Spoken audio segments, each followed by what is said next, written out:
Yesterday I made a video analyzing a strange franchise of ringtone commercials. Today I wanted to do a deep dive into an unreleased piece of media. Milky Way and the Galaxy Girls was a pitch for a series by the illustrator and writer Lauren Faust. Many of you may be familiar with her. She's the creator of the fourth generation of the hugely successful franchise My Little Pony: Friendship is Magic.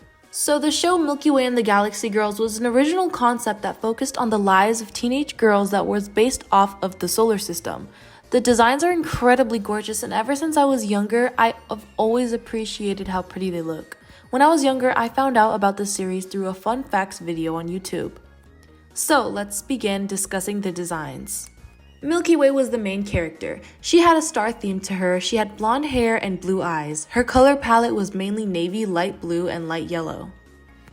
Next was Venus, which is personally one of my main favorite designs. She is pink and heart themed. I'm strongly assuming the design choice was because Venus is considered to be the planet of love.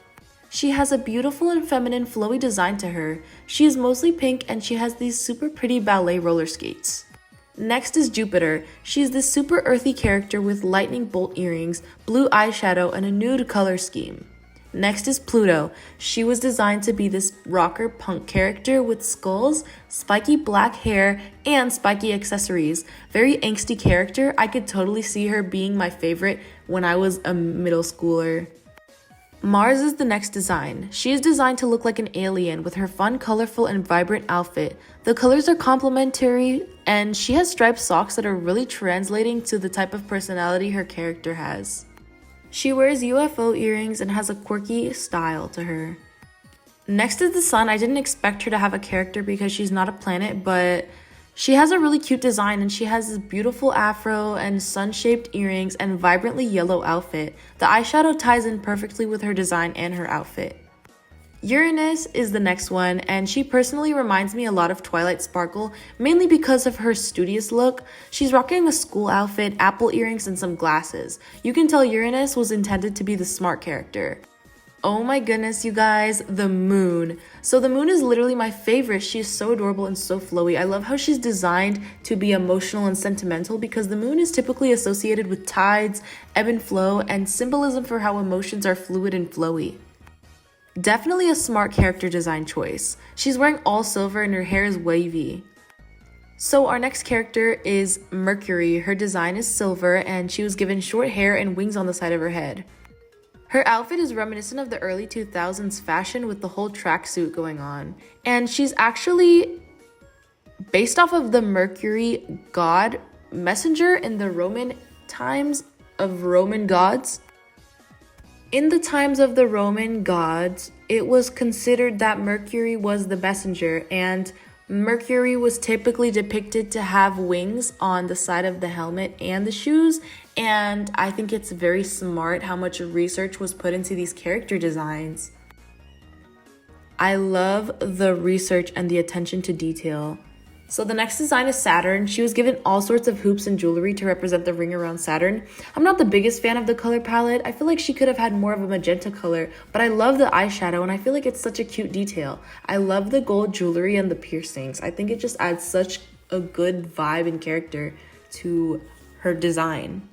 So next we have Neptune, and I think she has such a clever design. There's an ocean on Neptune, so her character is beach themed. She has a teal color scheme with shell earrings and beach attire. Iris is based off a dwarf planet. I don't know if I'm pronouncing that right. Iris. This planet is not following the same orbit as the other planets, so she has this sort of rebellious design to her, and I genuinely feel like that's what Lauren was trying to portray with her character design, an angsty rocker. You can see her with her drum set. Ceres is the last character I'll be going over. She's not complexly designed. She's very simple, and compared to the other girls, she doesn't have much going on. But her design is very mundane and simple, but I think it's still very cute, honestly. There was an animated series that was pitched multiple times to multiple companies, but the original concept was the main character, Milky Way, accidentally freeing the black hole from a planet while she was exploring the solar system. She meets the other characters and they defeat the black hole. This was in a similar storyline to the Powerpuff Girls, lots of action-packed adventure.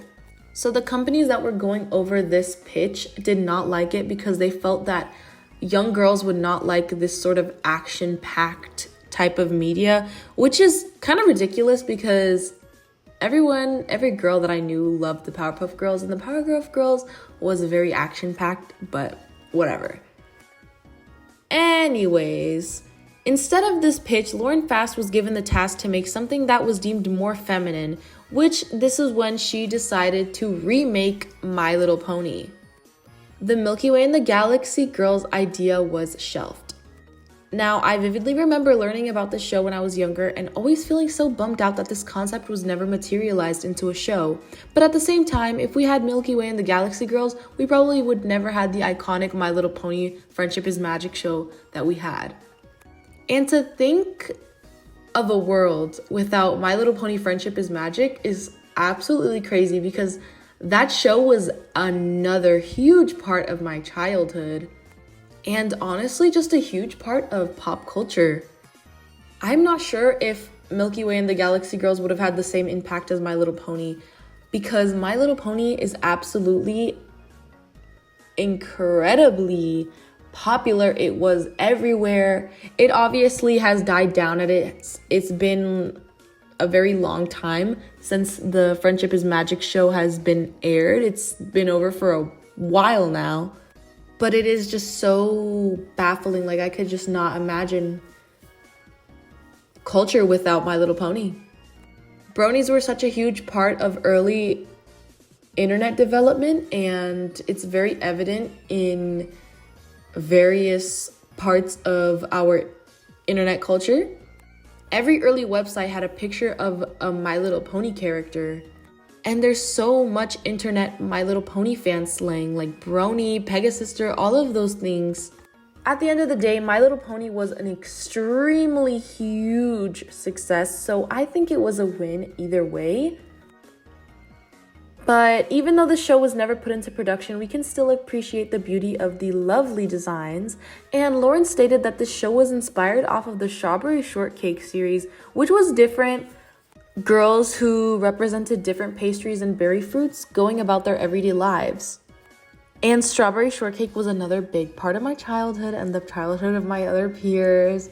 It seems like all of these shows are connected.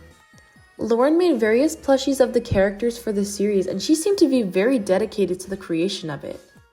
This was a big passion project for Lauren, and she was really passionate about this idea. I always remember wanting one of these plushies. Like, honestly, I would buy one of these if they were on sale now. I'm pretty sure she made them handmade. Lauren Faust is incredibly talented. To be able to illustrate, write, and create these beautiful plushies, that is extreme skill and talent right there. Once this show was shelved, we didn't hear much from Lauren. There has always been people online talking about this show, though, because of the incredible storyline as well as the character design, and a lot of people wonder what it could have been. This wonder that people had has led to lots of fan-made renditions of the series. There are countless videos on YouTube, TikTok, Instagram, and other social media platforms of how this show could have potentially have gone. For example, you can see here I have clips of a screen recording of some renditions and some fan-made content from this show. And still to this day, even though it's been a decade or more, people are still continuously making fan art of this series, even though it never even aired. As an artist myself, I will definitely be making fan art and inspired art from the series and the characters. The characters are just so gorgeous. How could you not admire them? I wanted to add that in 2021, Lauren Faust made a rendition of these characters and redesigned them. It wasn't a pitch to remake the show, but I believe it was simply just a redesign. I could be wrong. Let me know in the comments if I messed something up there. But I think that was really cute that she made a little redesign. But yes, this does lead me to the conclusion of the video. The show was an original concept pitch by the same woman who made My Little Pony Friendship is Magic, and the concept was rejected by various companies and My Little Pony was made instead. Even though production was not put in place for the show, the characters and the storyline is still very adored by many, including myself. It's so fun to think about if this was an actual show, and I'd love to hear your opinions down in the comments. Let me know if you've ever heard of this show, and who is your favorite Galaxy girl, and tell me why as well. I'd like to thank you so much for watching. Please like, comment, and subscribe, and be sure to check out my other videos if you like this one. I hope you enjoyed. Have a beautiful day. Bye!